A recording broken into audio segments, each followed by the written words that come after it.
여러분 모두가 행복하시기를 주님의 이름으로 축복합니다. 내가 행복하다고 생각이 되면 아멘 한번 해보시기 바랍니다. 이쪽 동네도 행복하십니까? 네, 감사합니다. 오늘 본문 29절의 말씀을 보면 이렇게 되어 있습니다. 이스라엘이여 너는 행복한 사람이로다 하고 하나님이 선포를 했어요. 이스라엘이여 너는 행복한 사람이로다. 오늘 우리들은 영적 이스라엘이기 때문에 하나님께서 구원받은 성도들아 너희는 행복한 사람이로다. 하나님이 이렇게 선포를 하셨어요. 그러므로 오늘 우리들도 행복한 사람인 줄로 믿습니다. 제가 이 말씀을 준비하면서 행복이라는 단어가 성경에 얼마나 나오는가 하고 제가 가지고 있는 성구 사전을 찾아봤더니 의외로 행복이라는 단어가 성경에 3군데밖에 안 나오더라고요. 그리고 복이라는 단어가 324번이 나와요. 대체적으로 보면 하나님께서 주시는 복을 우리가 행복이라 이렇게 해석하면 되겠구나 하는 그런 생각이 들었는데, 행복이라고 하는 것은 세상 사람들이 생각하면 눈에 보이는 것에 의하여 행복이 우주자리 될 수 있습니다. 돈이 많이 벌린다든지 권세를 가졌다든지 건강하다든지 이런 세상적인 조건으로 행복하다라고 말하면 그 행복은 수시로 바뀔 수가 있습니다. 왜요? 세상사가 다 자기 뜻대로만 되는 것은 아니잖아요. 돈이 있다가도 없어지면 그 행복이 없어지는 거고, 건강이 있다가 건강 없어지면 행복이 없어지는 거고, 그건 일시적인 행복이기 때문에 하나님께서 이스라엘이여 너는 행복자로다 라고 말씀하신 이 내용은 불변의 진리이기 때문에 이런 환경에 따라서 좌지우지되는 것이 아니라 하나님의 약속의 말씀이 어떻게 우리에게 행복자로 나타나는가 하는 것을 말씀 통해서 생각해 보려고 하는데요. 제가 종종 인용하는 말씀 가운데 아무리 없어서 보리죽 먹고 살아도 마음이 편해야 행복이다, 이제 그런 내용을 많이 말씀드렸잖아요. 다시 말하면 세상 사람들이 말하는 행복의 조건이라고 한다면, 그러면 가난한 사람은 다 불행한가요? 그리고 몸이 아픈 사람은 다 불행한 사람인가요? 그렇진 않거든요. 그렇기 때문에 오늘 기본적으로 행복의 조건을 뭐라고 말씀하는가 하는 것을 함께 생각을 해보려고 합니다. 본문의 내용은요, 창세기 49장에 야곱을 통해서 12아들들에게 축복하는 내용이 있었는데, 오늘 모세를 통해서 12지파에게 축복하는 내용이에요. 근데 돌아보면 야곱이 축복한 내용이나 모세가 축복한 내용이 거의 유사합니다. 그 얘기는 복을 주시는 분은 하나님이시기 때문에 하나님께서 야곱을 통해서 복을 주시고자 하는 내용이 모세를 통해서 주시고자 하는 그 뜻이 변함없이 이루어지고 있다는 것을 말씀하고 있는 줄로 믿습니다. 다시 말하면 오늘 이 약속의 말씀은 오늘을 살아가는 우리들에게도 하나님의 복으로 다가와서 행복한 사람이 되어지는 줄로 믿습니다. 26절 말씀을 한번 읽어볼까요? 26절 시작. 여수론이여 하나님 같은 이가 없도다. 그가 너를 도우시려고 하늘을 타고 궁창에서 위엄을 나타내시는도다. 아멘. 여수론이여 이렇게 말을 했거든요. 이 말씀 무슨 뜻이냐면 이스라엘의 별칭이에요. 하나님께서 이스라엘을 향하여 말씀하실 때 여수론이요, 이 여수론이라고 하는 뜻은 의로운 백성이요 라고 하는 의미로 쓰여져 있거든요. 28절 상반절에 이스라엘이 안전히 거하며 할 때 여기서 이스라엘이 여수론을 말하고 있고, 29절에도 이스라엘이여 너는 행복한 사람이로다 할 때 여수론은 이스라엘을 상징하는 그런 별칭이었다라고 하는 것을 말씀하고 있거든요. 그렇다면 이스라엘 백성들에게 주신 축복의 내용, 이 말씀 통해서 누가 행복한 사람인가 하는 것을 생각해 보고자 합니다. 첫 번째 29절을 다시 한번 읽어보겠습니다. 시작. 이스라엘이여 너는 행복한 사람이로다. 여호와의 구원을 너같이 얻은 백성이 누구냐? 그는 너를 돕는 방패시요 내 영광의 칼이시로다. 내 대적이 내게 복종하리니 내가 그들의 높은 곳을 밟으리로다. 아멘. 따라서 합시다. 이스라엘이여 너는 행복한 사람이로다. 아멘. 이스라엘이여 너는 행복한 사람이로다 할 때 여기 행복한 사람이라고 하는 것은 충만한 행복, 완전한 행복, 너는 지극히 행복한 사람이다 이렇게 선포를 한 거예요. 일시적으로 세상 것에 우지자지 되는 것이 아니라 너는 지극히 행복한 사람이다. 완전한 행복한 사람이다. 왜? 이 행복은 하나님께로부터 오는 것인데 무엇을 통해서 이렇게 행복한 사람이라고 하나님께서 선포를 하셨는가? 너같이 구원을 얻은 백성이 누구냐? 이스라엘 백성들을 향하여 다시 말하면 행복한 사람은 누구냐? 이스라엘 백성들과 같이 구원을 얻은 백성이 행복하다. 여러분들 예수 믿고 구원 받으셨죠? 그렇다면 하나님이 분명히 말씀하시기를 너는 지극히 행복한 사람이다. 완전한 행복한 사람이다. 충만한 행복한 사람이다. 이렇게 말씀을 하고 있는데 여러분들 마음속에 이 행복감이 넘치기를 주님의 이름으로 축복합니다. 여호와의 구원을 너같이 얻은 백성이 누구냐라고 하는 이 말씀은 이스라엘이 다른 나라보다 크거나 다른 나라보다 뭘 잘해서 구원을 받은 것이 아니라 많은 나라 중에 너희 나라가 작지 않느냐? 작은 나라를 하나님이 선택하셨고 그 가운데에 믿음의 조상을 또 불러내셨고 그리고 애굽에서 건져내서 가나안 땅까지 인도하여 내신 분이 하나님이시다. 너희가 구원을 받은 것은 너의 인간의 공로가 아무것도 없다. 전적인 하나님의 은혜로 말미암아 구원을 얻은 것이다. 이렇게 설명하고 있는 줄로 믿습니다. 저와 여러분들이 구원받은 것은 내가 잘나고 똑똑하고 돈 많고 좋은 집안에 많이 배우고 그래서 구원을 한 것이 아니라 하나님께서 창세전에 우리를 사랑하시고 우리를 선택하시고 때가 이름에 불러내서 예수 그리스도의 보혈을 통하여 죄 씻음을 허락하시고 하나님의 자녀의 권세를 허락해 주신 줄로 믿습니다. 다시 말하면 우리의 구원은 하나님의 전적인 은혜로 된 것이지 인간의 공로가 전혀 가미된 것은 아님을 말씀하고 있거든요. 다시 말하면 너희는 특별히 선택받은 백성이고 특별히 구원받은 백성이니 이것이야말로 가장 큰 행복이다. 다시 말하면 여러분, 우리는 복 중의 복은 구원의 복인 줄로 믿습니다. 그래서 예수 믿는 사람들은 복 중의 복을 받고 출발하는 사람들인 줄로 믿습니다.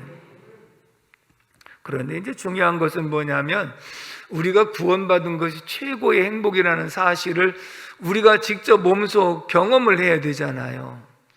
그런데 이것이 저 같은 경우에도 처음에는 예수님 우리 대신 십자가에 못 박혀 돌아가셔서 우리가 죄사함 받았다는 이 말씀이 2000년 전에 돌아가신 예수님하고 오늘 살아가는 나하고 무슨 상관이 있는가? 아무런 상관이 없다고 생각을 했기 때문에 구원의 기쁨도 없고 구원의 확신도 없고 구원이 나하고 별개의 것으로 여겨졌던 그런 삶이 있었단 말이죠. 그럼 여러분들 마음속에도 이런 상황이 분명히 있었을 터인데 그렇다면 오늘 우리가 이 구원의 기쁨을 어떻게 경험할 수 있는가? 가끔 간증을 드렸던 유태영 박사님이 그분이 이제 기도한 간증 내용 속에 이런 것이 있어요. 어머니를 따라서 새벽 기도를 다니고 어머니가 강제적으로 기도를 시키고 그랬는데 자기의 마음속에는요 내가 머슴의 아들인데 다른 사람들이 머슴의 아들이라고 하면 거들떠도 보지 않는 무시당하는 이런 입장인데 하나님이 머슴의 아들의 기도를 들어주겠는가 이런 생각이 들어갔고 기도도 잘 안 나왔다는 거지요. 그런데 나중에는 머슴의 아들도 하나님께서 기도를 들어주시더라. 하나님은 차별이 없이 모두의 기도를 들으시는 줄로 믿습니다. 그래서 그가 정말 기도하면서 이 덴마크의 국왕에게 편지한 내용이 그래도 연락이 되어 가지고 그곳으로 무료로 유학을 가서 공부를 하게 되어지고 나중에 이스라엘로 유학을 가게 되는 이런 모든 과정이 하나님의 응답으로 역사하셨거든요. 그래서 그의 간증은 뭐냐면 머슴의 아들도 기도를 응답해 주시더라. 할렐루야. 이 말이 무슨 뜻이냐면 제가 예수님 십자가 사건이 2000년 전의 사건하고 오늘날하고 상관이 없다고 이렇게 할 때에 제일 처음에 주님을 만나던 날 저에게 빨간 십자가의 환상을 보여주면서 이 십자가는 너를 위해서 지은 나의 십자가니라 이 말씀이요 제가 깜짝 놀란 거예요. 왜냐하면 나같이 쓸모없는 존재의 죄인 중에 괴수를 위해서 너 같은 죄인을 위해서 십자가를 졌다고 하는 이 말이 유태영 박사의 말씀이 생각해 머슴의 아들의 기도를 하나님이 들어주겠는가 한 것처럼 나같이 보잘것없는 존재를 위해서 주님이 십자가를 지셨다는 것이 이해가 안 됐거든요. 근데 그 십자가가 나를 위해서 지은 십자가요 너 같은 죄인을 위해서 십자가를 지는 것이 하나님의 십자가의 은혜요 너 같은 죄인을 용서하는 것이 십자가의 사랑이라는 것을 깨닫고 눈에서 한없이 눈물이 나오는데 눈에서는 눈물이 한없이 나오지만 마음에는 한없는 기쁨이 용솟음친 줄로 믿습니다. 그리고 정말 이 세상이 그렇게 평안할 수 없고 그렇게 고요할 수 없는 것처럼 마음속에는 지금까지 한 번도 경험해 보지 못했던 평안함과 그리고 기쁨과 그리고 은혜가 충만한 줄로 믿습니다. 다시 말하면 구원받은 이스라엘아 너는 행복한 사람이다. 세상 사람들은 부귀영화가 행복의 조건이라고 생각하지만 그 모든 것이 갖추어진다 할지라도 일시적인 행복감은 있을 수 있지만 그것이 영원한 것은 아닌데 구원받은 성도로서 주님을 만나서 내 죄사함 받고 하나님의 자녀 권세를 얻은 구원받은 성도의 모습 속에는 세상 어떤 것으로과도 바꿀 수 없는 평안과 기쁨과 감사가 넘치는 삶이 행복의 조건이다. 이것은 변함이 없다. 한 번 구원은 영원한 구원이며 단회적인 사건이기 때문에 이 구원받은 성도는 누가 뭐라고 하더라도 행복한 사람이로다. 아멘이십니까? 그러므로 저와 여러분들도 이미 구원받은 백성으로서 하나님의 구원의 이 은혜가 마음속에 충만하여 행복한 삶을 살아갈 수 있기를 주님의 이름으로 축복합니다. 시편 16편 2절의 말씀을 한번 읽어보도록 하겠습니다. 시작. 내가 여호와께 아뢰되 주는 나의 주님이시오니 주 밖에는 나의 복이 없다 하였나이다. 아멘. 나 같은 죄인을 구원해 주시고 난 다음에 주는 나의 주님이시오니 주 밖에는 나의 복이 없습니다. 나는 주님으로 인하여 기뻐하고 주님으로 인하여 즐거워하며 나는 주님으로 인하여 행복한 사람입니다. 여러분, 이 기본 베이스가 이렇게 설정이 되고 나면요, 우리도 마찬가지입니다. 세상 돈이 잘 벌리고 건강하면 행복감이 있어요. 없는 것이 아니에요. 그런데 뭐냐? 그런 것이 사라진다 할지라도 우리 기본에 깔려있는 이 행복감은 변함이 없는 줄로 믿습니다. 다만 세상적인 것이 더하면 플러스 알파로 행복감이 더한 것이고, 그러나 그것으로 인해서 행복이 우지좌지된 것이 아니라 이것이 부족할지라도 변함없는 행복감이 있고, 이것이 더하게 되면 행복감이 더하는 놀라운 은혜가 있지만, 우리의 행복감은 변함이 없는 이 모습은 구원받은 성도들아, 너희는 행복한 사람이다. 이것을 잊어버리고 살면 세상 사람들과 똑같이 일희일비하면서 이런 일에 흔들리면, 우리가 그럼 오늘날 코로나 시대에 살면서 여러 가지 힘들고 어려운 가정에 얼마나 나는 불행하다고 생각하겠습니까? 그러나 여기에 일희일비하지 않고 구원받은 성도로서 오늘도 주님 앞에 예배할 수 있어서 감사하고, 주님 앞에 찬양할 수 있어서 감사하고, 은혜 받을 자리에 있게 하셔서 감사하고, 그래서 우리의 마음속에 감사가 넘치면 그 자체가 행복한 사람인 줄로 믿습니다. 나는 행복해요, 죄사함 받았으니. 할렐루야. 우리가 구원받은 것이 얼마나 행복합니까? 나는 행복해요, 죄사함 받았으니. 아프리카 오지에서 선교하는 선교사님이 옛날에 10년에 걸쳐가지고 한 영혼을 이제 얻었어요. 그런데 그 영혼이 복음을 듣고 예수 믿고 나니까 얼마나 기뻐하는지, 그래서 당신이 예수 믿고 구원받아 이 기쁜 그 마음을 한번 표현해보라고 듣고 싶어서 그랬더니 아무 소리 하지 않고 잠깐 밖에 나가서 나무를 이만큼 주워 갖고 왔어요. 가랑님 이렇게 나무를. 그래서 나무를 동그랗게 이렇게 놓더니 벌레 한 마리를 잡아가지고 와서 그 가운데다 놓습니다. 그리고 옆에서 불을 붙입니다. 한쪽에서 불이 붙으니까 벌레가 뜨거우니까 반대편으로 갑니다. 또 뺑 돌아가면서 이렇게 불이 붙으니까 벌레가 이리 가고 저리 가고 도망을, 이제 불 화기가 없는 쪽으로 도망 다니다가 사방이 불이 다 붙어갖고 도저히 오고 갈 데가 없어서 꼼짝 못하고 있을 때 그 사람이 벌레를 집어서 밖으로 멀리 내놓으면서 하는 말이, 내가 구원받은 것이 이와 같은 기분이라고 생각합니다. 할렐루야. 불 가운데서 구원받은 것, 죄악 가운데서 구원받은 것, 그리고 영원한 지옥 불목 가운데서 건지냄을 당한 것, 이것이 구원인데 이보다 더 기쁜 소식이 어디 있으며 이보다 좋은 일이 어디 있겠는가? 세상의 부귀영화로 구원을 얻을 수 있는가? 세상의 쾌락으로 구원을 얻을 수 있는가? 세상의 어떤 것으로 구원을 얻을 수가 없는데 오직 하나님의 은혜로 예수 그리스도의 보혈의 공로로 죄사함 받았으니 우리는 그 은혜가 감사해서 구원의 은총을 입은 사람은 행복한 사람인 줄로 믿습니다.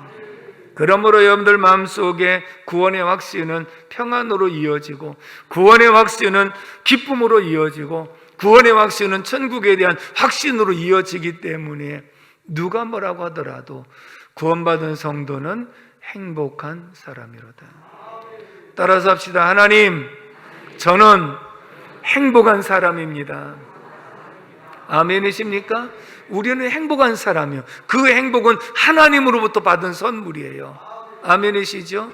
그래서 늘 이 세상을 살아가면서 환경이 여의치 않고 여건이 부족하다 할지라도 나 같은 죄인을 구원해 주신 그 하나님의 은혜만큼은 변함이 없음을 생각하고 행복한 삶을 살아갈 수 있기를 주님의 이름으로 축복합니다.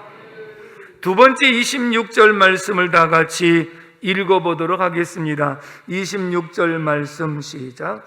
여수르니여 하나님 같은 이가 없도다. 그가 너를 도우시려고 하늘을 타고 궁창에서 위엄을 나타내시는도다. 아멘. 29절도 다시 한번 읽어봅니다. 시작. 이스라엘이여 너는 행복한 사람이로다. 여호와의 구원을 너같이 얻은 백성이 누구냐? 그는 너를 돕는 방패시오 내 영광의 칼이시로다. 내 대적이 내게 복종하리니 내가 그들의 높은 곳을 밟으리로다. 아멘. 따라서 합시다. 하나님이 도우시고 보호하시고 인도하신다. 그래서 행복한 사람이에요. 구원받은 성도를요 그냥 내버려 두지 않고요, 하나님은 구원받은 성도와 함께 하셔서 보호하시고 도우시고 인도하신다. 그래서 하나님과 함께 한다는 자체가 행복인 줄로 믿습니다. 하나님과 함께하는 사람이 행복한 사람이다. 그러면 하나님 어떻게 도우시느냐? 28절 말씀도 한번 읽어보겠습니다. 시작. 이스라엘이 안전히 거하며 야곱의 샘은 곡식과 새 포도주의 땅에 홀로 있나니 곧 그의 하늘이 이슬을 내리는 곳에로다. 아멘. 야곱의 샘은 곡식과 포도주의 땅에 홀로 있으나 젖과 꿀이 흐르는 땅이라는 거예요.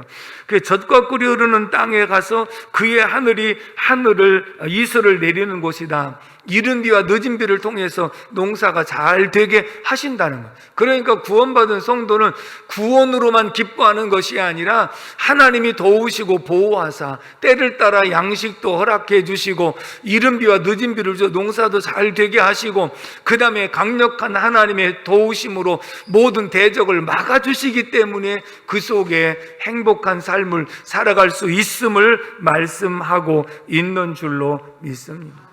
결국은 이스라엘 백성들 생활 속에 광야에서도 하나님 함께 하셨고, 그리고 젖과 꿀이 흐르는 땅으로 인도하여 드신 분도 하나님이시고, 하나님과 동행하는 그 자체가 행복한 삶임을 말씀하고 있는 줄로 믿습니다. 다시 말하면 행복은 소유에 넉넉한 데 있는 것이 아니라 그랬거든요. 디모데전서 6장 6절에서 8절까지를 한번 읽어보도록 하겠습니다. 시작. 그러나 지족하는 마음이 있으면 경건은 큰 이익이 되느니라.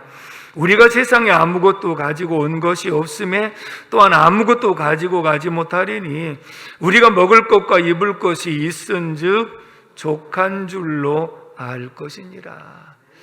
세상의 소유에 넉넉한 데 행복의 조건이 있는 것 아니다.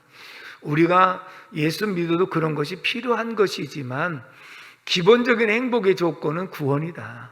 그리고 이 모든 것은 플러스 알파로 더 주시면 행복감이 넘치고 덜 주셔도 행복감이 변함은 없다. 이것이 이제 우리가 먹을 것과 입을 것이 있으면 족한 줄로 여기는 것이 하나님의 은혜인 줄로 믿습니다. 철학자 칸트가 이런 말을 했더라고요. 행복의 세 가지 조건인데, 첫째는 따라서 합시다. 할 일이 있고, 사랑하는 사람이 있고, 희망이 있다면 그 사람은 지금 행복한 사람이로다. 아멘이십니까? 자, 그럼 여러분들 지금 할 일이 있습니까? 이쪽 동네는 없어 별로. 할 일이 있으시죠 여러분들 지금? 그 다음에 여러분들 사랑하는 사람이 있으시죠? 사랑하는 가족들이 다 있잖아요. 그렇죠? 그리고 희망이 있어요 없어요? 있죠. 우리는. 그렇다면 할 일이 있고 사랑하는 사람이 있고 그리고 우리에게 희망이 있다면 당신은 지금 행복한 사람이다. 철학자도 이렇게 말을 했어요. 잠언서 17장 1절 말씀을 한번 읽어볼까요? 시작. 마른 떡 한 조각만 있고도 화목하는 것이 제육이 집에 가득하고도 다투는 것보다 나으니라. 아멘. 결국은 행복의 조건은 소유에 넉넉한 데 있는 것이 아니라 마른 떡 한 조각만 있고도 서로 화목하다면 이게 행복이 아니겠느냐. 결국은 구원받은 성도는 주님으로 인하여 기뻐하고 주님으로 인하여 감사하고 그리고 주님과 동행하면서 행복감을 느끼는 것이 곧 행복임을 말씀하고 있는 줄로 믿습니다. 이런 글이 있었습니다. 하루 3끼 먹을 수 있는 양식이 있다는 것을 감사하게 생각하고, 하루 3끼 먹을 수 있는 양식 여러분들 있으시죠? 이걸 감사하게 생각하고, 비가 새도 바람을 막을 집에 살고 있다는 것을 감사하게 느끼는 사람은 행복한 사람이다. 자, 행복의 조건을 말하면서요, 의리하려게 잘 살아야 행복한다는 말은 없고요. 지금 하루 3끼 먹을 수 있는 양식이 있고 그리고 비가 새도 바람을 막을 수 있는 집에 살고 있는 것을 감사하게 느끼는 사람은 행복한 사람이다. 행복은 돈으로는 살 수가 없는 것이다. 재물과 권세와 지식이 아무리 많아도 건강이 없으면 아무 소용이 없는데 아직 몸 건강이 움직일 수 있다는 것, 그 사실을 감사하게 생각하고 하루하루를 열심히 살아가는 사람은 행복한 사람이다. 여러분 건강하시지요? 오늘도 내 발로 걸어와서 예배드릴 수 있다는 것, 이게 얼마나 감사한 일입니까? 결국은 행복한 사람은 구원의 은총을 감사할 줄 아는 사람, 하나님이 도우시고 인도하시고 보호하심에 따라서 하나님과 동행하는 사람인 줄로 믿습니다. 며칠 전에 제가 항상 이제 시동을 켜면 바로 극동방송이 맞춰져 있기 때문에 뭐 집에서 왔다 갔다 하면서도 잠깐 동안 찬양도 듣고 또 설교도 듣고 그렇습니다. 어떤 목사님이 그런 설교하시면서 히브리서 11장에 보면 에녹에 대한 말씀이 나오죠. 저가 하나님을 기쁘시게 하는 자였고 하나님과 동행을 했다. 그런데 그 동행이라고 하는 히브리어가 할라크라고 그러는데, 이 할라크라는 의미를 소개하면서 우리가 하나님과 동행할 때 왜 행복한가에 대한 그런 말씀을, 그래서 제가 이제 주석을 찾아서 다시 한번 확인을 해 봤거든요. 창세기 5장에 보면 에녹이 65세의 무두셀라를 낳고 그리고 300년 동안 하나님과 동행했다 그랬어요. 아멘이시죠? 자, 그러면 에녹이 65세에 무두셀라를 낳고 나서 300년 동안 365세까지 하나님과 동행을 했다.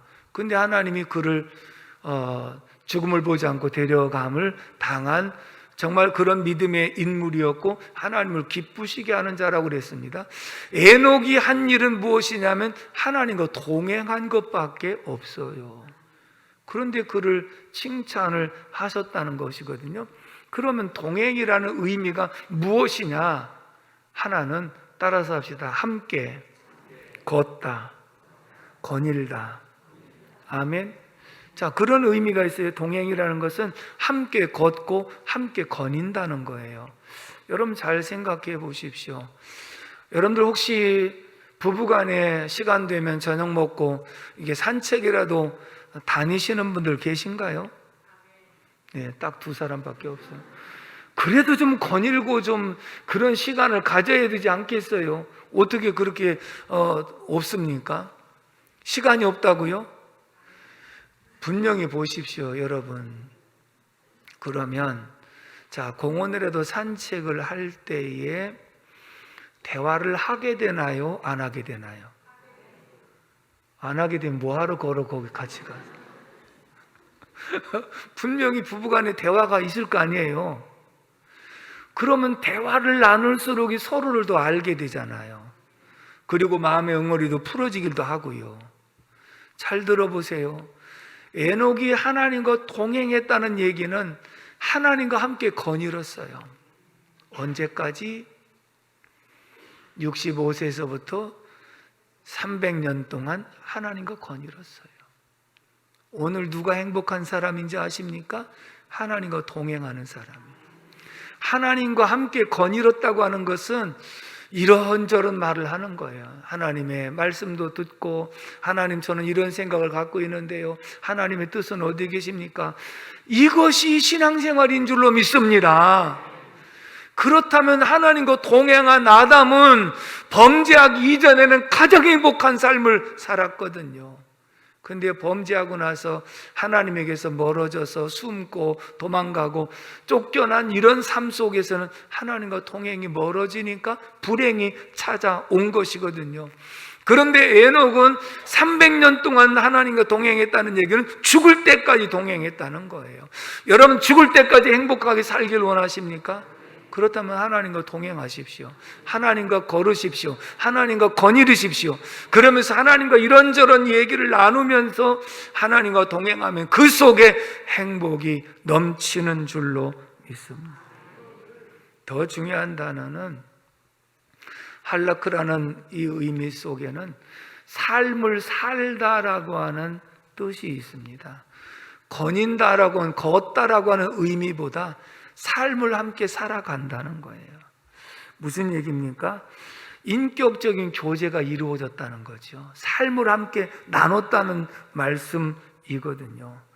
부부가 오래 살면 얼굴까지 닮아간다고 그러죠. 이 동네는 안 그런가 봐요. 난 놀랬어요. 부부가 오래 살면 얼굴까지 닮아간다는 말이 있어요, 없어요? 꼭 없는 사람들처럼 그렇게 표정을 짓고 있으면 제가 당황스럽지 않습니까?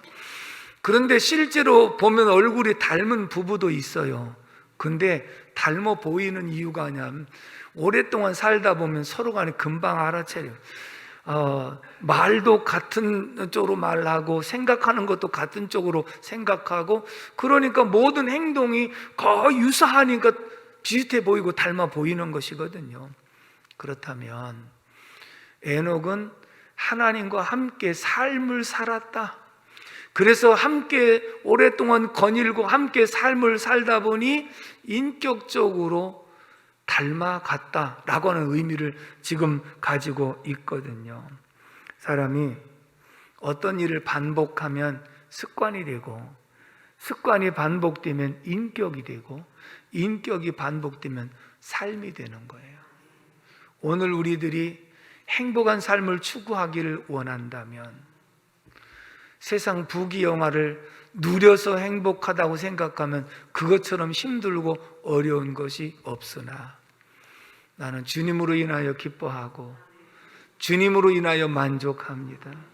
그래서 구원해 주신 주님의 은총을 생각하고 행복하고, 주님이 나와 늘 함께 하셔서 도우시고 인도하시고 그리고 축복하시는 이러한 모든 역사 속에 나도 주님과 동행을 한다면 그 속에 진정한 행복이 있는 줄로 믿습니다. 그 속에는 먹을 것과 입을 것이 있은즉 족한 줄로 여겨. 왜? 나는 주님으로 만족하니까. 주는 나의 주님이시면 주 밖에는 나의 복이 없기 때문에 나는 주님으로 인하여 기뻐하고 주님으로 인하여 만족하고 주님으로 인하여 행복합니다 라고 하는 사람은 세상 환경 여건이 여의치 않아도 얼마든지 그 안에서 행복을 누리는데 하나님과 동행 속에서 누릴 수 있는 축복이 그 속에 있는 줄로 믿습니다. 그러므로 오늘도 이 말씀을 통해서 그렇구나, 따라서 합시다. 나는 행복한 사람이구나. 하나님 감사합니다. 행복한 사람 되게 해주시 감사합니다. 끝까지 하나님과 동행하겠습니다. 아멘. 기도합니다. 고마우신 아버지 하나님, 은혜와 사랑을 진심으로 감사를 드립니다. 오늘도 말씀 통하여 이스라엘아, 너같이 구원받은 백성이 어디 있느냐?